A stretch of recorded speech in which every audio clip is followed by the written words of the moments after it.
Assalamualaikum warahmatullahi wabarakatuh. Izin memperkenalkan diri, nama saya Ahmad Alfarizi, NPM 20170505160 dari Universitas Lampung, S1 Ilmu Komputer, Fakultas Matematika dan Ilmu Alam, dari kelas B angkatan 2020. Pada kesempatan kali ini saya akan menjelaskan tugas 3 dari mata kuliah Teori Bahasa dan Automata.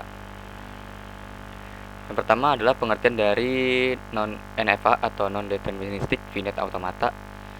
Adalah salah satu bagian dari otomata berhingga. Pada NFA dimungkinkan satu simbol menimbulkan transisi ke lebih dari satu kondisi dan memberikan beberapa kemungkinan gerakan sehingga keluarannya tidak dapat dipastikan. Selain itu dimungkinkan juga terjadinya transisi spontan atau transisi epsilon. Kemudian di sini NFA secara formal dapat dinyatakan dalam 5 tuple, yaitu ada Q, key, yaitu himpunan dari states, lalu ada stigma, ada input, lalu ada S atau start state atau initial state, kemudian ada F yaitu himpunan final state, kemudian ada mega fungsi transisi.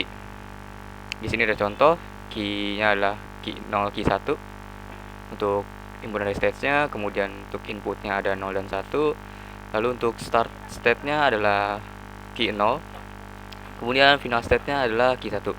Untuk fungsi transisinya sendiri ada di table yang ini. Ini adalah contoh dari NFA. Di sini Q-nya adalah key 0, key 1, key 2, lalu inputnya ada 0 dan 1, kemudian start state-nya dari key 0, kemudian final state-nya adalah key 1, kemudian untuk fungsi transisinya seperti yang di table. Jika ada key 0, jika 0 masuk ke key 0 atau key 1, jika key 0 masuk 1 maka masuk ke key 1, dan seterusnya. Sifat dari NFA. NFA memiliki kemampuan untuk berada di lebih dari satu state pada saat yang bersamaan. NFA selalu menerima bahasa yang diterima oleh DFA. Kemudian NFA menerima secara tepat bahasa reguler. Hal ini dikarenakan NFA dan DFA berada pada kelas bahasa yang sama. Kemudian sifat NFA yang terakhir adalah seringkali lebih ringkas dibandingkan DFA. Kemudian ada epsilon NFA. Sedikit, pada NFA dengan epsilon move diperbolehkan suatu status berubah secara spontan tanpa membaca input atau berpindah ke satu state tanpa membaca input. Epsilon berarti string kosong atau string empty. Kemudian kegunaan transisi epsilon yaitu memudahkan untuk mengkombinasikan finite state automata. Ini adalah contoh dari epsilon closure.